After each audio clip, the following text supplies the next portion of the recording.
And so the translators then looked at the word again and said, so what really is taqwa? Taqwa then is not so much a mental condition or an emotional state of being in fear, but rather it is a state of being where one is constantly conscious of the fact that Allah is watching me.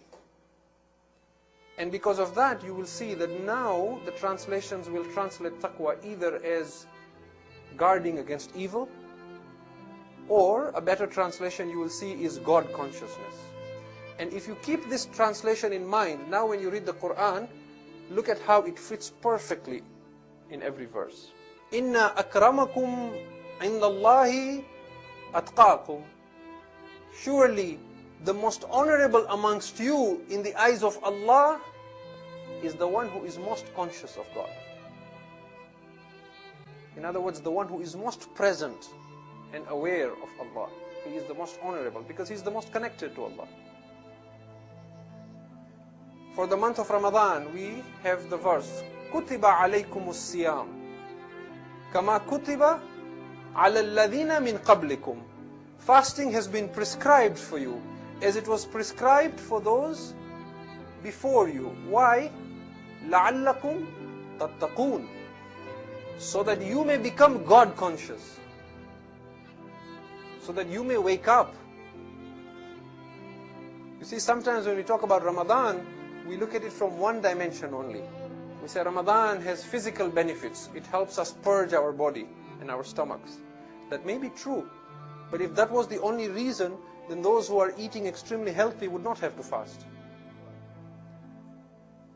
Or for example, we look at it from the social aspect. We say Ramadan is so that we may feel the pangs of hunger and how the poor man feels when he does not know where his next meal is coming from. That may be true. But then there should be no Ramadan for the poor man who does not know where his next meal is coming from. But the issue is that the poor man also is haunted by an ego.